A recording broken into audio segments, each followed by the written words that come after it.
Hey guys, today we're going to talk about my first impressions of the Oculus Quest 2. I've had this device for about a week and a half, so I've had a lot of time to use it. Let's start with the strap. This strap is actually not very comfortable. It's adjustable, but I find it really flimsy, and since the main part of the device is quite heavy, it really needs a bigger strap to keep it comfortable against the back of the head.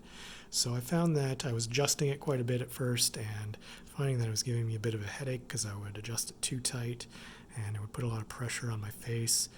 So I've gotten used to it a little bit over the past week and a half, but honestly, it's not a great strap, so I'm looking at getting an aftermarket elite strap from Oculus or maybe some of the third-party vendors that sell different straps for the device.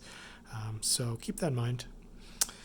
Eyepiece cushion, there is some foam on the eyepiece to separate your face from the device, and it's pretty hard. I mean, it is cushy a little bit, but certainly not as soft and gentle as I would like it to be.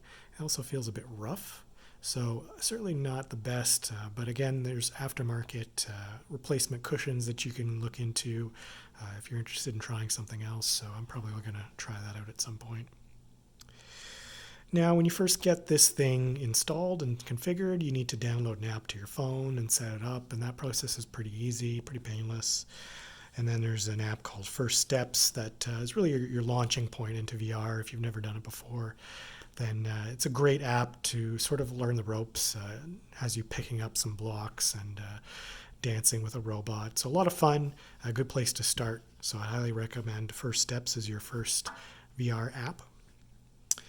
And then there's another one called First Contact that you can download that is similar, but maybe a little bit older and a little bit less features involved, but try that as well.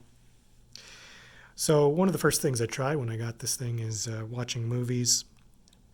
You know, I find that there's a lot of apps for video. There's a YouTube, there's a Netflix app, there's an app called Big Screen that allow you to play videos off your local network. And that all works great, but I find that just the resolution of the display is just not high enough for it to be really as impressive as watching something on your 4K television in your living room. It's certainly an interesting idea because all of these apps sort of put you in a virtual living room or in a virtual movie theater, and you could even invite friends so you can watch something together in this virtual movie theater, and you can see the video you're playing on a big screen. My only concern is that really the image quality is just not high enough. It's just not high enough resolution for it to be really an impressive experience. And also, this is quite a heavy device, so you're not going to be enjoying, watching a movie on there for several hours at a time with this heavy device on your face. So it's an interesting concept, certainly something you want to play around with, but don't replace your television set with this thing yet. Now, the displays themselves inside, like I mentioned, they're really not high enough resolution for impressive movie viewing, but they're perfectly adequate for most VR games. You'll notice some pixelation on the edges of sharp objects, and that just looks like it's supposed to be sharp and fine edged, but it's actually a little bit jagged because of that pixelation, and that's just the reality of where the technology is at this point. It's certainly better than it has been on previous VR devices, but obviously there's room for improvement. We're going to want higher and higher resolution on those displays moving forward. So it's adequate, but it's certainly not impressive. And also, they've switched to LCD displays in this particular version of the Oculus Quest, the Quest 2. And so that means there's some trade-offs. It doesn't produce perfect black levels like OLED displays did in previous versions. So you're going to see that scenes that are supposed to be black are actually going to look more like dark gray. And that's just a reality of LCDs at this point. But it's certainly not awful. It's just not ideal. Also did notice that there's one dead pixel sort of in the bottom of one of my displays. Not somewhere where I would ever notice it, so I'm not going to bother trying to return it. But I have seen reports of other people saying that there are dead pixels in their displays.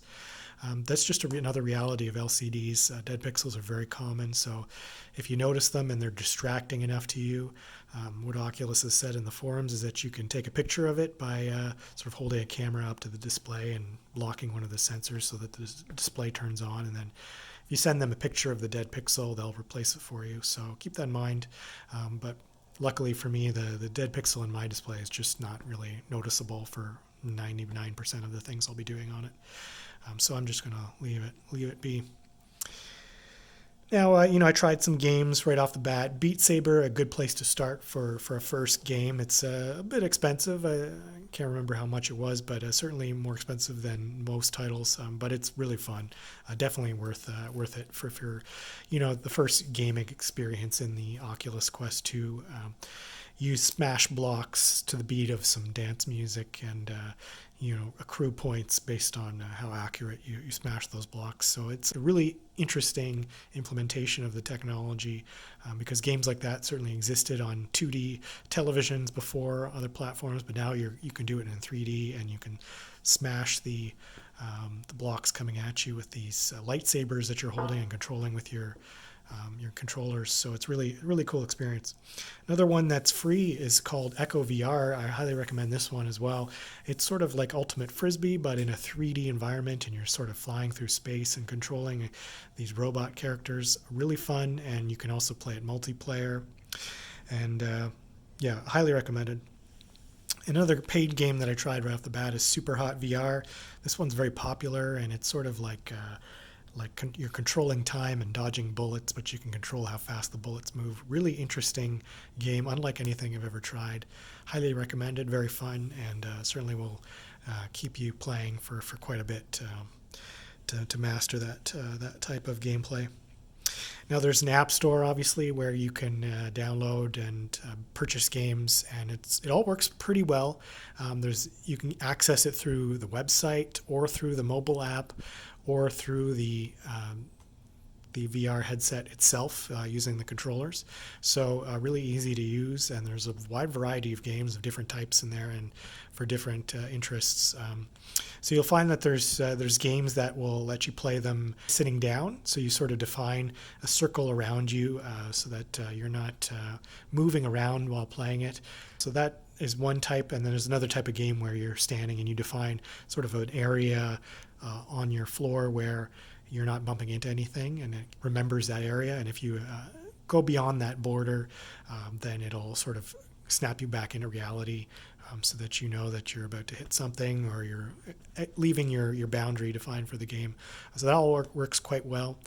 So you can try both of those different modes, and there's games that are playable in either of those modes. Now, I did notice a couple of frustrating things with the Android app and the website. They are quite slow. I find that the Android app would hang quite a bit while it was trying to load new pages or while scrolling. Hopefully they'll improve over time. There's another feature that I just started playing with called hand tracking, and that allows you to map your actual hands into the virtual reality environment. So instead of using these controllers to play the game or to navigate the menus, you actually use your real hands. And this is a really cool feature, and I think this is probably going to become more and more popular and maybe the future of virtual reality, because why use these controllers when you can actually do things with your hands?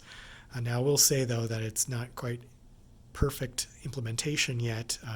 You do have to pinch your fingers to press down on buttons, and you have to be aiming them perfectly at your cameras on the front of the display for that to work properly, and it just doesn't always see your hands perfectly. So it's not perfect. It's a little bit frustrating, but it's a really cool idea, and I can definitely see that becoming more and more popular. So that's it. Those are my first impressions of the Oculus Quest 2. Let me know what you think of the Oculus Quest 2 and the virtual reality experience in the comments section below. Please like the video and subscribe to my channel, and I'll have more content for you soon. Thanks a lot for watching. Bye.